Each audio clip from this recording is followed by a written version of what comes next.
Hello guys, welcome to the chapter 2 of this virtual staging course.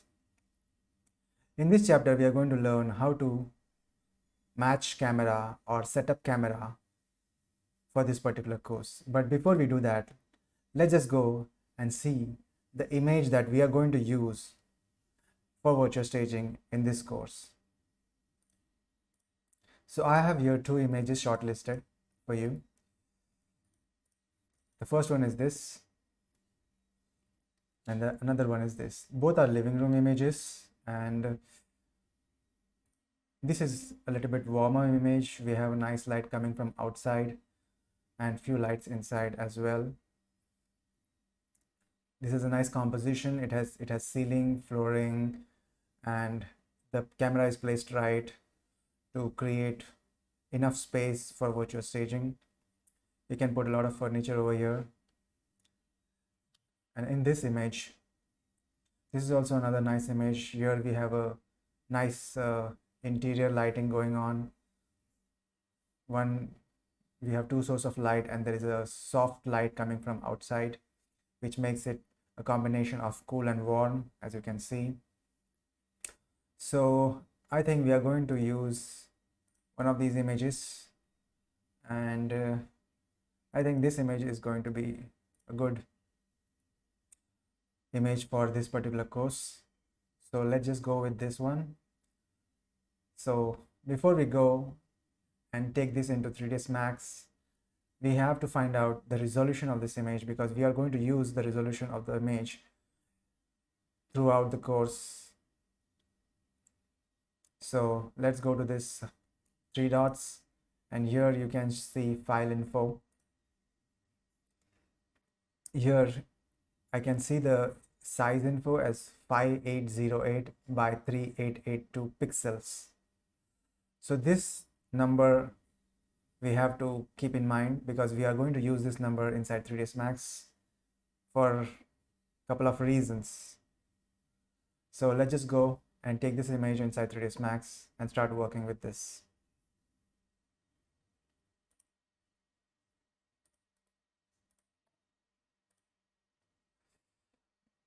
So inside 3ds Max, the first thing that we want to do is create camera,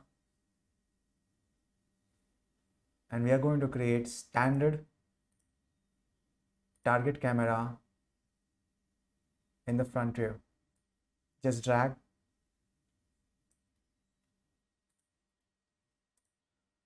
Now we can select the target, and in the top view, as you can see, the target is not at 0.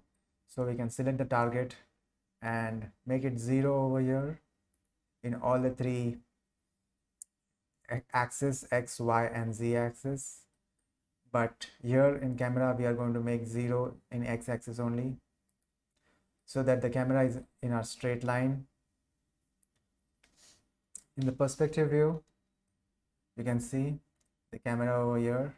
Now, another thing that we are going to do is, when we select the camera over here, you can see the cone of the camera is displayed. But every time we click outside or deselect the camera, the cone just disappears. So we want the cone of the camera to be shown all the time. So we are going to select the camera, go into the modify panel. In the modify panel, we are going to choose show cone and show horizon. Click on the check boxes and see if it works. So now you can see, even if I deselect the camera, the cone of the camera is still visible. Now that we have placed the camera, what we need to do is set the resolution of the output. For that, we are going to go inside render setup, and inside output size, we are going to use the same size resolution of the image that we are going to use. So the resolution of the image is 5808 by 3882. So width is 5808 and height is 3882. which comes to approximately 1.5 aspect ratio. We are going to lock this so that we have the size of the camera as per the resolution of the image that we are going to use. Now, we are going to create an image plane inside the front view. I'm going to press F for the front view and drag the plane like this and let go. In the perspective, as you can see, we have created a plane, and now we are going to give the same resolution to this image plane because we are going to use the image onto this plane, and we are going to apply this image onto this plane. So let's go to the modifier panel, and here in the width we are going to use the same resolution, but here we are going to use in meters like 5.808 meters and 3.882 meters. So here we are going to use 5.808 and 3.882.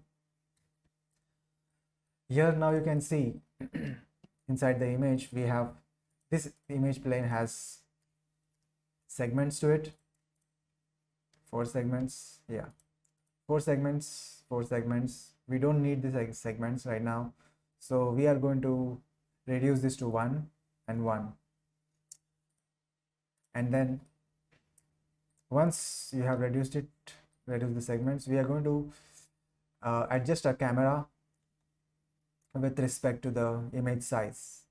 So we're going to drag the camera closer to the image so that the cone of the camera matches with the image size. And we need to keep this image in the center as well. So everything is 0 for the image, and now we can just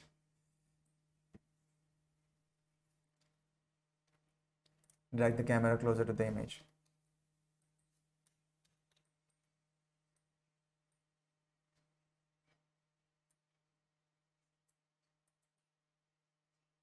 So that's it.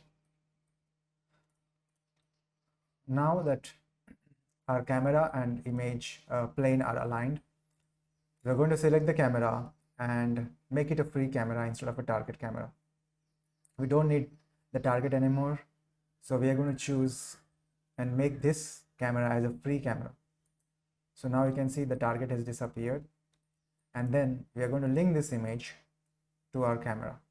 So we are going to go to the select and link, click on the image plane, and then connect with the camera. Now whenever we move the camera, the image plane moves along with the camera, as you can see. Or we can also rotate it.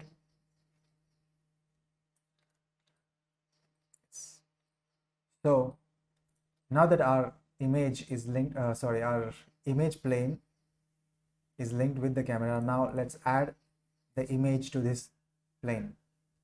For that, we are going to go into the material editor.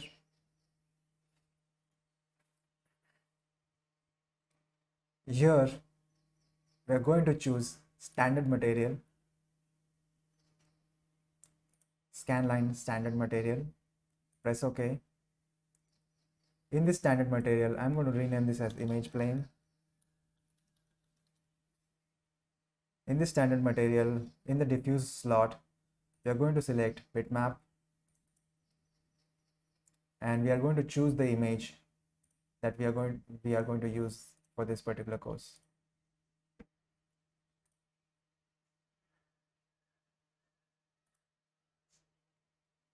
Apply this image to this.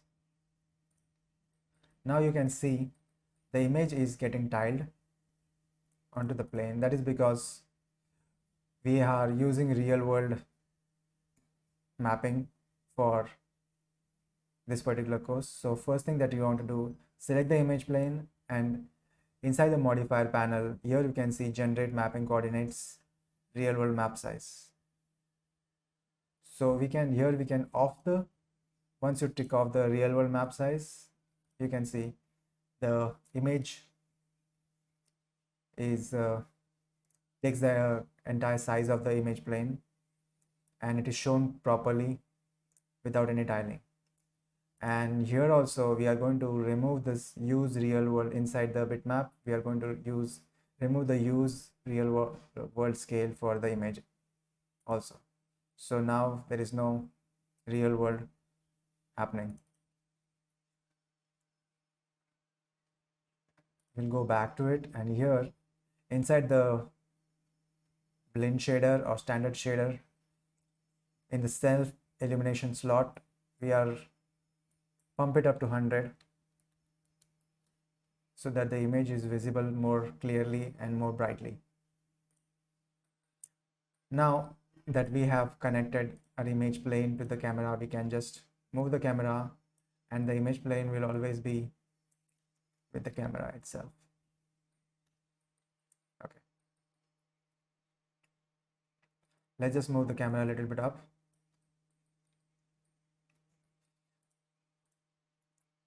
Now that we have set this image plane and the camera together, now it's time for us to put this image into a background and match it with the scene. So for that, we are going to hide this image plane. Okay, and inside the 4 quadrants, here we are going to select the camera by pressing C and Shift F. This is the front view, this is a perspective view, and this is our left view, and this is our camera view. So in this view, I want this image as a background image. For that, we are going to go into the view, viewport background, and then configure viewport background. You can also press Alt B. After clicking this, we are going to, in this dialog box, we are going to choose use file. Inside the background, use file, click on the use file. Here, we are going to choose the file that is going to be the background of the camera for this particular camera. So click on the files, select the same image, and click OK, and apply to active view.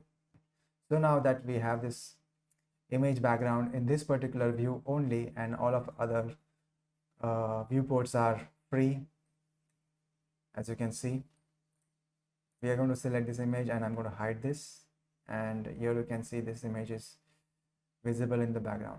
Now it's time for us to match the camera. So I'm going to make this viewport bigger, and we are going to match the camera with this image in the background. For that, I'm going to go into the utilities panel. Here I'm going to select perspective match and choose show vanishing lines. Once I do this, you can see there are multiple colorful lines that come inside the viewport. These are the lines that are going to help us to match the camera.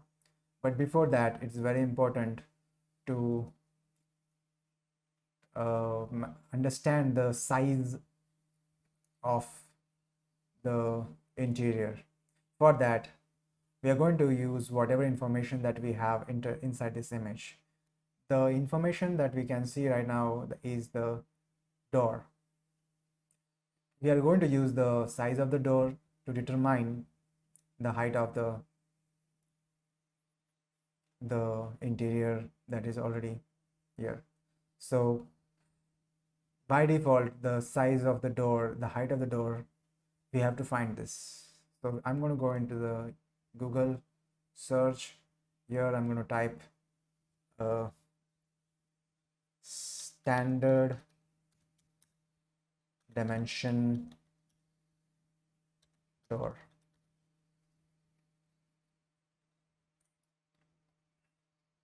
So let's say this is the type of door we have, which says like 80 here.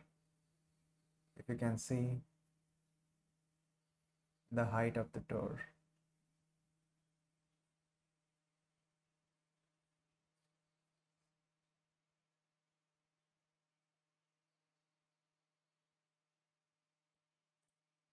So most of the time it's 80 inches, 6 feet 8 inches.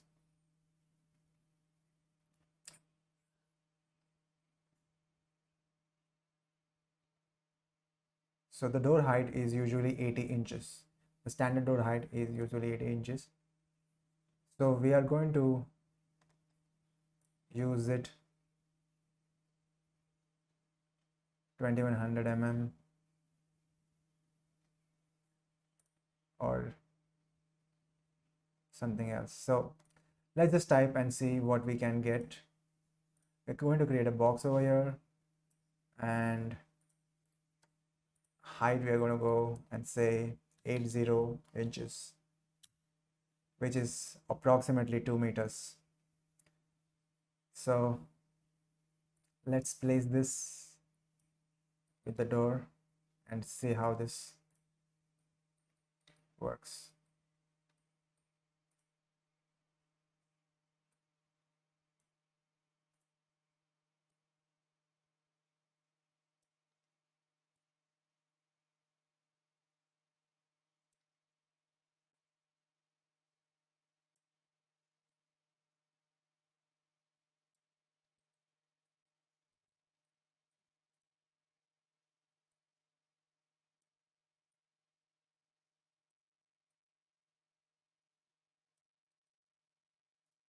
I'm just adjusting it to match with the door so that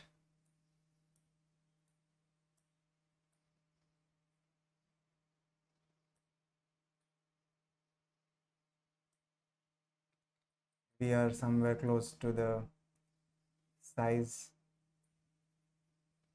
that we can use it.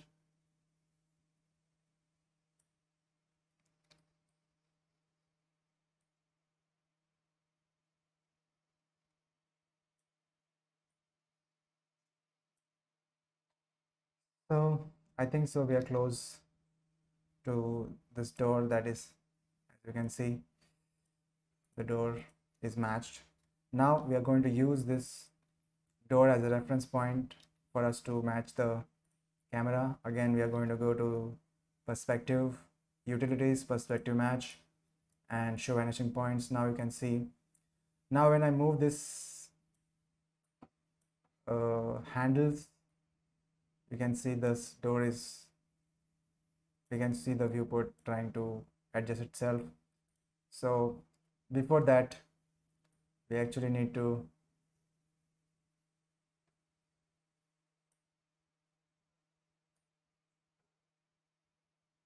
find out what is what.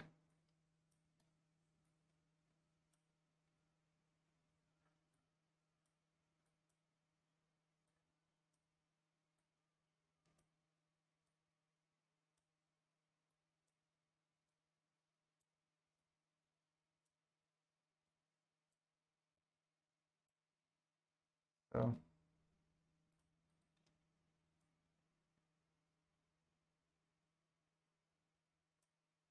as you can see, it keeps on changing.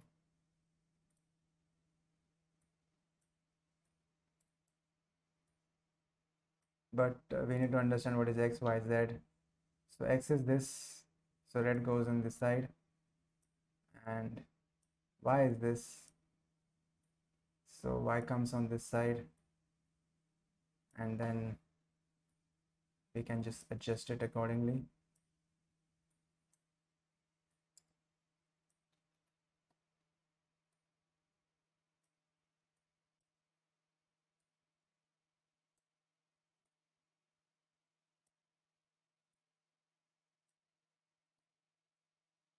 Now,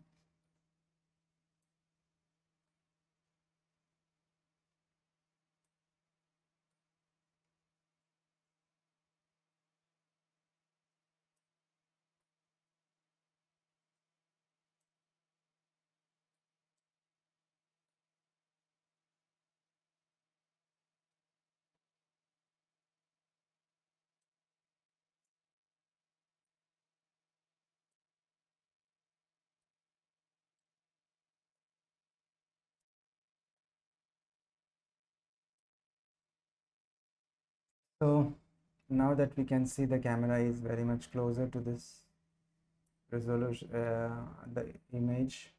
Now we can see this actually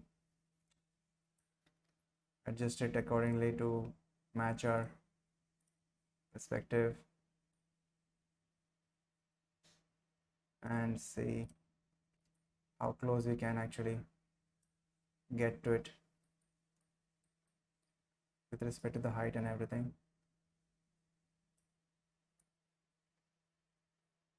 Okay, so I guess that's where we think.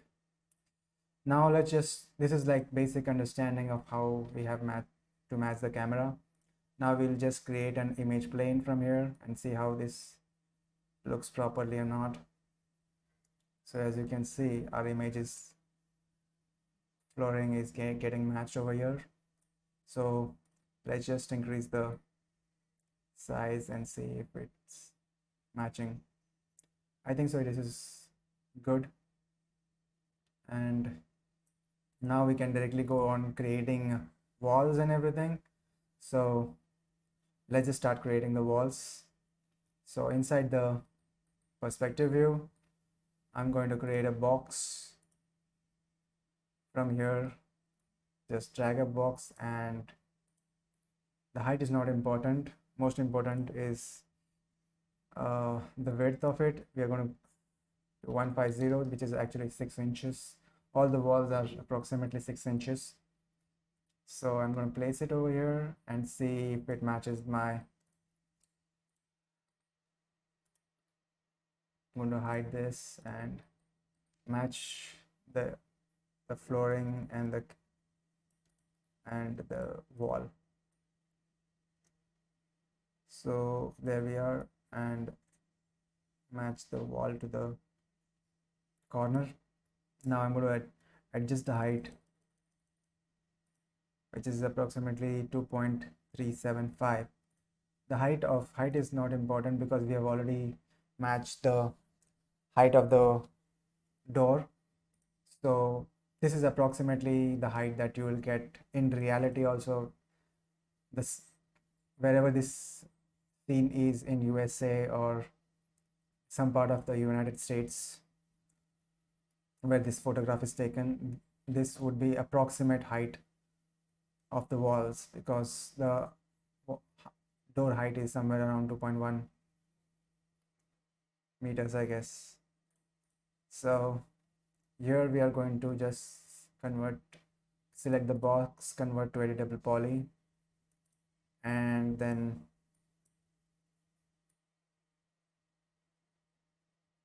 drag it all the way to create the wall. Now once this wall is created, I'm going to copy this and create another, rotate it onto another wall.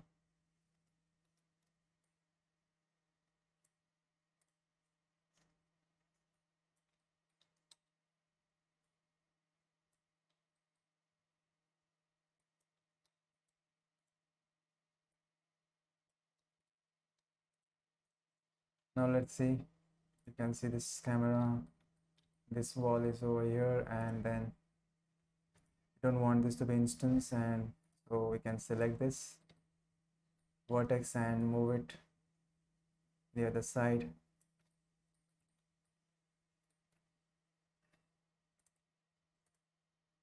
Now let's just create the flooring. We have already created the image plane and hide by name, and we have this plane in the floor. So let's just use this plane to adjust it accordingly.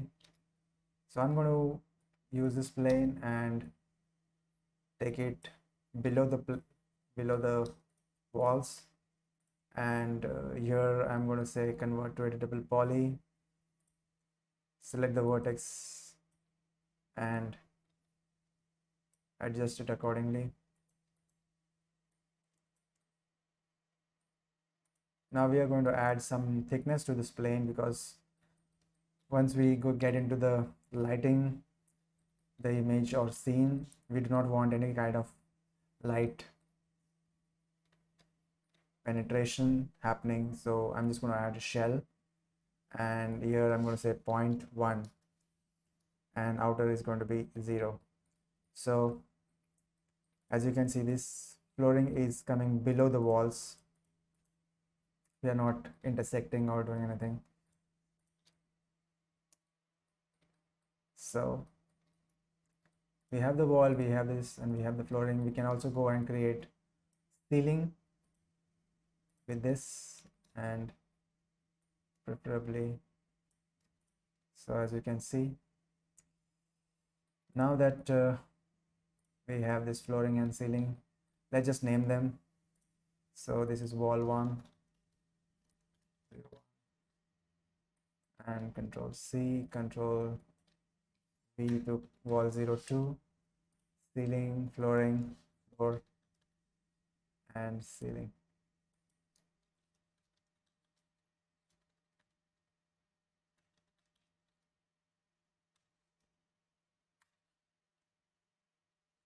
Okay, we'll just color them very similar to what is there already in the scene, probably something like this, and this is going to be white. So as you can see, we have flooring, walls, and ceiling, and we have matched the camera. Now we are going to create these two holes inside wall to have the opening for windows and door. So object properties, I'm going to say see-through, click on see-through. Okay, now I can see the windows behind the wall. So I'm going to select this and add some segments to it. But before that, I am going to select the vertices and bring it up to the opening. Okay. Here we're going to add some segments. Connect 2, 3, 4, and then adjust this segments with respect to the door.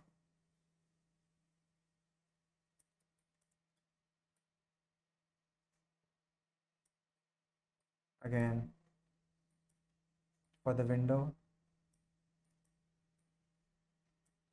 Now I'm going to extend this, extrude, and extend this to 0 or to the floor. Okay, now this is the window and this is the door. The door is going to be open fully, but the window is half open, half closed. So we are going to add this segments here, connect, and somewhere close to this. Okay, now we're going to select both the sides of polygons and then bridge them to create a opening as a window. So now you can see that we have an opening for window and door. We have a flooring, and we have a wall, and this and the ceiling as well. We have a door here, but for this tutorial I don't think we need to actually create an opening for the door, because the door is closed and we may not be using it for any purpose. So there is no need to actually create the door in this situation. So this is how you match the camera inside 3ds Max for virtual staging.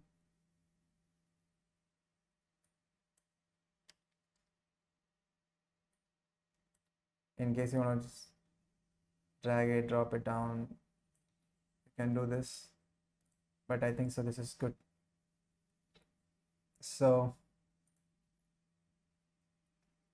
I will see you in the next chapter where we are going to add some basic materials to this, and then we are going to add furniture, merge furniture into the scene, and we will see. I'll see you in the next chapter.